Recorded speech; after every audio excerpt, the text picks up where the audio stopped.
daugiau žmonių pamėgsta pirtį dėl to, kad pirtyje vantomis niekas nemuša, o jomis vanoja.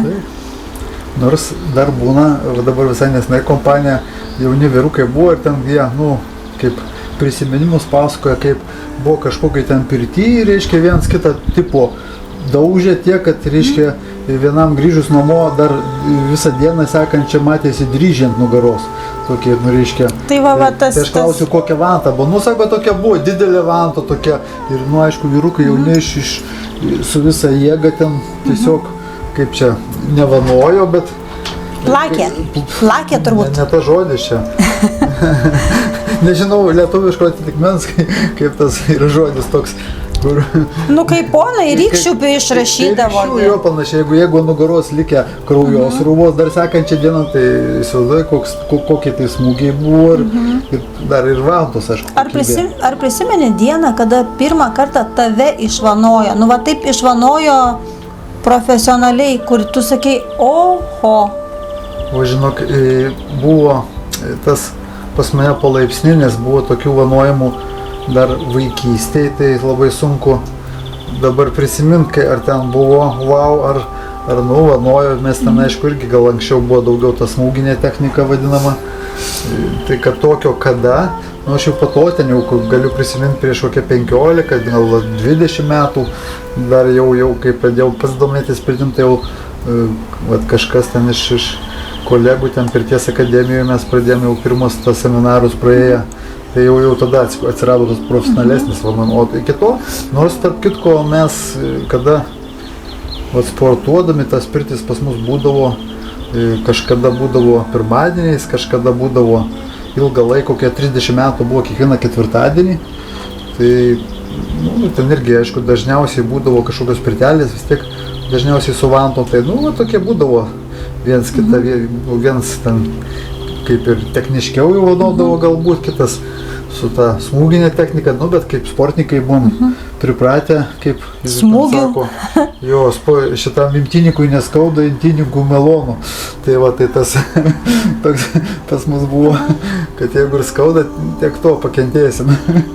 Bet dabar aš labai jau tapau kaip galima įsireišti, lepus tikriausiai, nes jeigu mane vanojimo metu per daug, netgi visai nesenai čia, tarp kitko, kolega, kaip ir pirtininkas, pradėjau ir po visai nesenai čia prieš savaitę buvo.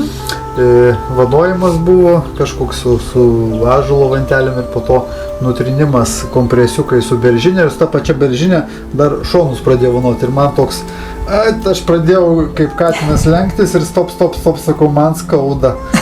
Reiškia, nes beržinės vantos tie tokie, jinai kadangi šlapia buvo skirta tokiam kompresui, nutrinimui ir su ją biškį per šonus tokie pačiaižė man, ne, aš iš karto pradėjau riestis ir stop, nenoriu šito pravažulį, nes man geriau tada jau. Tai jau žmonės, kaip mes suprantam, kas gerai, kas ne. Taip. Albertai, o tai tu sportuoji turbūt nuo vaikystės, ne? Taip. Tai tas sportas tavo atėjo pirtis, sportas, pirtis, du sveiki dalykai, ne? Labai taip čia glaudu. Bet kas pirmiau, sportas ar pirtis?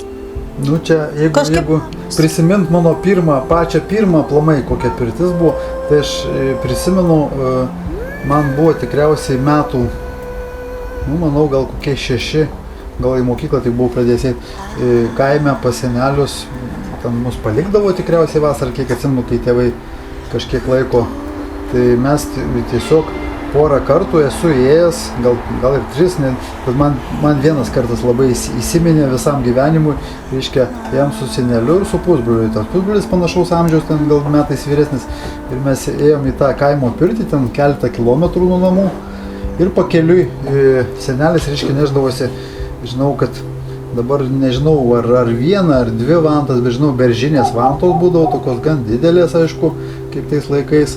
Ir ten kažkokius drabužiukus švarius, ir ten susiviniojasi kažkokį vos nelaikraštį, tas vantas po pažastį, eidom ir dar pakeliui, žinau, prie jau netoli pirties prisiskindavo dilgelių tų didžiųjų. Su tokiu irgi to laiko rankauščiuko, kad nedilgintų rankų, apviniodavo ten gal ir šniuriukų kažkokio priždo, tokią vantelę pasidarydavo.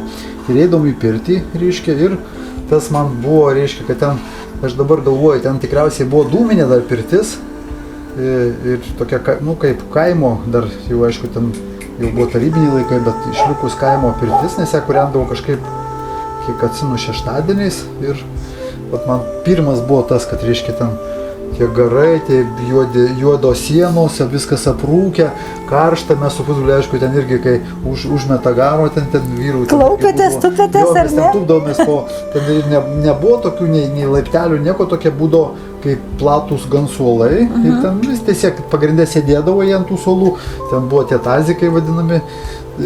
Tuose kiekvienas turėdavo po tą taziką bliūdą, prausdavus ir jie, reiškia, ir vanodavo, jie ne vienas kitą, nebuvo tokio kaip, bet jie, reiškia, prisimenu, pasilenkdavo, reiškia, ir su tą didelę vantą beržinę per nugarą. Mano, kada, aiškiai, senelis jau tada buvo garbaus amžiaus, jau tikriausiai kokie virš 80 metų, tai jis dar, jam ten matai, reumatas gal buvo, tai jis su vanta iš pradžių, su paprasta beržinė vanta kelius, tą vadinamą nugarą kiek pasiekdavo, sušildo, o po to, jis viską labai teisingai tais laikais dar, po to pasimdavo tas dilgės, bet be jokio nuplikimo, su ta didžiaja dilgėlė, irgi savo per kelius, savo per nugarą, jis, reiškia, įkaidindavo, kaip ir mes dabar, jeigu kūnas kaip ir kadagį naudojom, kaip ir tą pačią dilgėlę aš kartais netgi naudodavau, kada nugaros buvo trumelė, tai aš tiesiog iššildom su vantom, kad nebūtų to pirminio tokio puslės, nes jeigu mes ant šaltos odos tiesiog, tai net puslė iššoka nuo tos dilgėlės, o kadangi oda įkaista, jinai tokia... Kitas pojūtis jau, kitas reagavimas. Nenuplikyta, nes čia daug kas aiškina, kad reikia nuplikyti, tai nieko neplikydama, o tiesiog įsikaitina su paprasta vanta ir ant viršaus su dilgėle.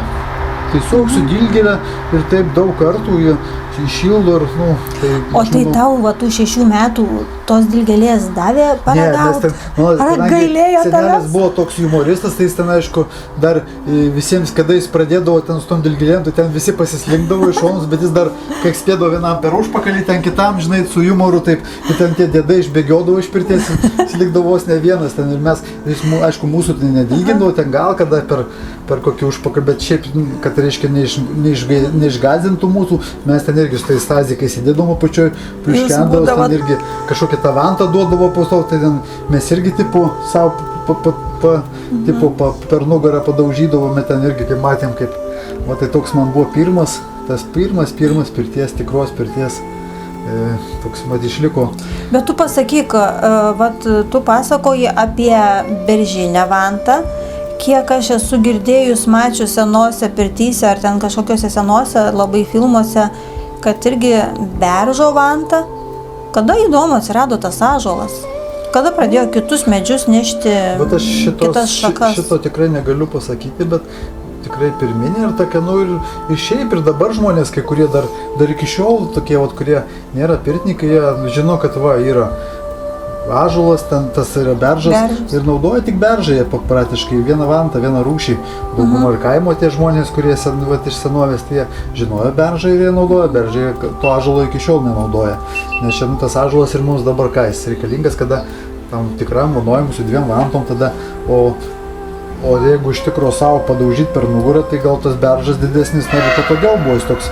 Nes vat yra ir ten daug ir dabar dar naudojamos tos vantos rišamos didelės tam, kad arba vienas variantas, arba, kaip sakant, vedavimui skirtos, arba tokios didesnės, kur yra kai kurie, vat, aš ten esu kažkokio pirty buvęs toks irgi senolis, irgi toks vyresnis jau žmogus, jau apie 80 metų, sako, aš irgi va, pats rišu didelės, sako, tai aš jam rodau ten savo mažesnės vantas, sako, o tai kaip aš su tam tavo maža pasieksiu savo nugarą? Logiška, tu turi, kad savo nugarą ten taip per petį išmaukšti iki užpakalio, tai tarp beržinė būtų tokia šluota didelė. Tada tu per visą nugarą pasieksi. Jeigu bus tavo vandelė ten, kaip pas mus čia, 40 cm, tai tu tik viršų gali pasiekti. Jeigu, kaip sakant, dar jaunesnis, ten daugiau. O jeigu pagyvenęs lankstumo nėra, jis tikrai nepasiekia čia nieko. Turbūt iš tos pačios, kaip aš sakau, serijos, iš to pačio, kad gyvenimas gerėja, visur mes turim geresnių, patogesnių dalykų. Kaip ir mano anytėlė sako, tai jau baisiai čia, ėjom į lauko tą tualetą ir nieko čia neatsitiko. Ir vasarą, ir žiemą, tai kas čia tokio? Nu pabandyk dabar mūsų vaikams pasakyti, kad taigi va iki lauko tą būdelę, nusgi jie net neina, jie bijo tos būdelės. Tai lygiai, tai turbūt ir čiagi būdavo po vieną vantą. Taip, dažniausiai. Ir kiekvienas žmogus buvo atsakingas pats už savo pirimą. O dabar jau ateinam į pirtį ir jau nenorim patys savęs vanoti, jau norim, kad mumis pavanotų ir kad kuo geriau, kuo švelniau arba kuo šilčiau dar pageidavimus savo duodam, ar ne? Čia kaip ir naujos technologijos, jeigu mes ten prieš kokie 30-40 metų ten kažkoks tik atsirado ir kompiuteris, ir telefonai knopkiniai, kas galėjo pasakyti, kad ten mes kažką ten liesim, braukysim, galvotų to visai čia, žinai. O dabar viskas tai ir anksčiau ten žmonės, kam jiems tos, dabar mes ten, aš irgi naudoju tų rūšių ten kokie 15. Va, norėjau klausti, kiek tu vantų naudoji? Aš šiaip kažkada bandžiau skaičiuoti, tai maždaug apie 15. O šiandien skaičiavai, kiek panaudosi vantų? Ne. Eisim paskaičiuot, parodysi, einam skaičiuot. Taip. Einam. Arbatą jau išgėrėm, einam dabar skaičiuot. Albertas nuėjo išnešti žarėjų, iš pečiaus ištraukti viską ten išvalyti, nupilti akmenis.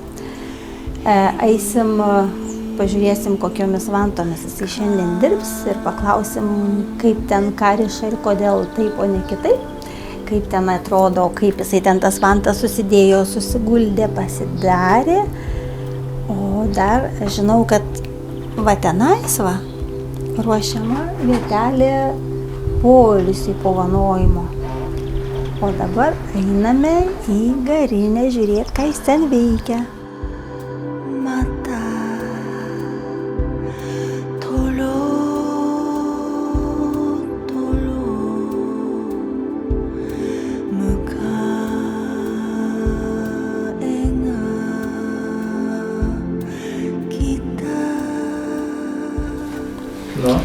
Tai dabar tu, Albertai, išduok paslaptį. Va čia noriu pasakyti, kad tiek yra vantų ir žvejybinis kažkoks kibiras ir kažkokia daiktų patalinės dėžė. Nu, aš žinau, kad pirtininkai deda į dėžės, bet čia tokia jau, tokia jau labai didelė. Čia šiaip reiškia, aprašė rašė, kad maistinis plastikas ir naudojamas maistui. Tai manau, jeigu maistui naudojamas, tai vantoms irgi tinkamas. Tuo labiau, nes mes pirtį iki ką darom, visokius pilingus, viską darom natūralius, tą, ką dedam į burną, tą dedam ant odos. Dėl to, kad... Ir aš visas vantas, kai darau rūšių pats, kadangi viską nuo iki darau pats, tai mano vantas galima ir valgyti, jeigu jau taip. Jeigu taip, nes... Viskas ekologiška, viskas švariai padaryta, viskas ryškia. Nes tu beržo, ar tai ten kokio ąžuolo prie žvyrkelio, tik sustojęs, neini su sekatoriumi ir nekiši. Toli giliai į mišką. Man jokie pakelės ten netinka, kai kurie žiūri ir važiuoja, sustoja prie kelio ir beržiukus. Ne, aš turiu minimum 2 kilometrus nuo kelio. Tai atidarome tą skrynę. Taip, atidarome, čia tiesiog, aš čia vadinu vantų troškintuvas. Jis labai sandariai užsidaro. Aš galvojau, kad čia bus pusė dėžės. Aš maždaug visada pirčiai 8-10 vantų naudoju. Tai čia tiek daug sudėta? Tai 10 vantų čia yra. O kas čia specialiai dar į maišelį čia specialiai, kai aš specialiai paslėpiu, kad kvapai nesusimaišytų netgi. Aš jas pertveriu netgi irgi yra ten viena rūšis ten ir ten galim tiesiog pirmą pasitaikysią. O dar pasakyk, kas va šitam kibire. Tai va, aš pirmą įsitaikysią ištraukiam, ištraukiam, pavyzdžiui, lietuviškas ąžuoliukas.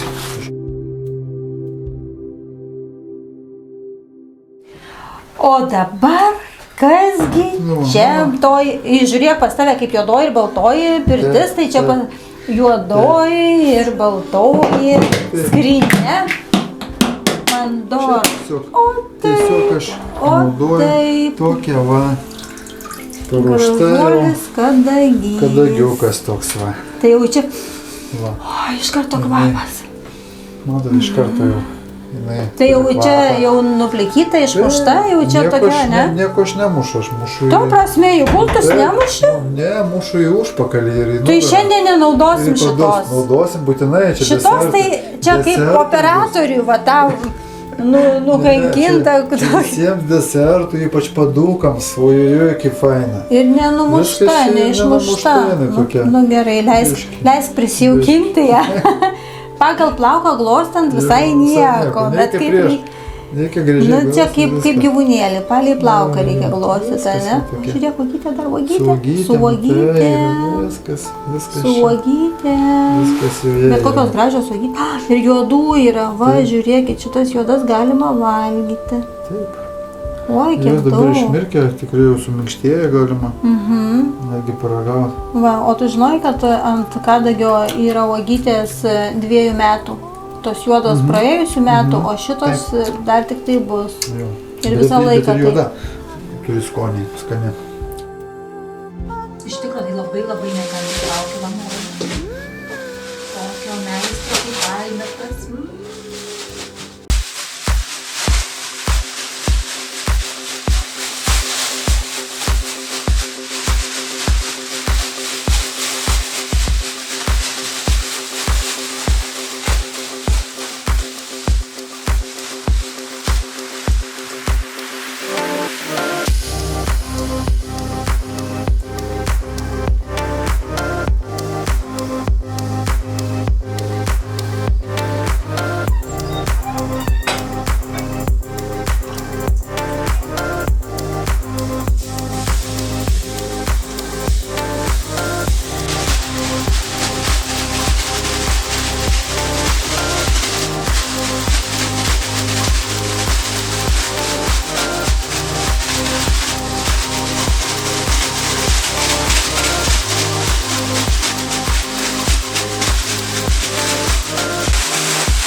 labai nepavargau.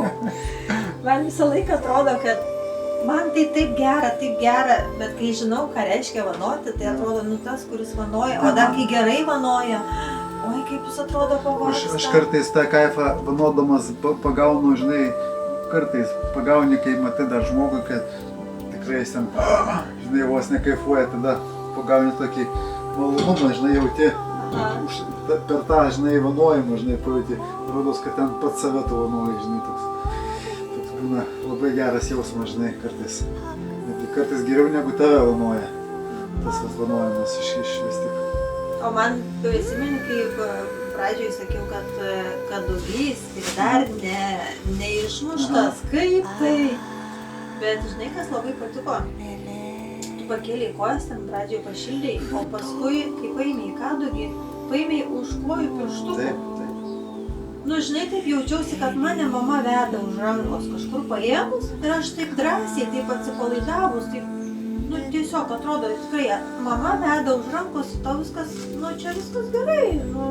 Ir atrodo, ne taip ir dūrė ir viskas, nu, tikrai patiko tas labai toksai. Bet žinai, kitiems kaip būna, aš čia tik, kaip sakant, buvo moterims truputį mažiau, aš vyrams tą darau tik kokie 3 kartus daugiau ir stipriau. Nu, pas juos odas storesnė. Bet tai aš žinau, jie ne ką kantresni ir sakau, galima rėkti, galima keiktis, tai vienas, žinai, kai sakė, nežinau, čia kaip, sakė, paleis kojas.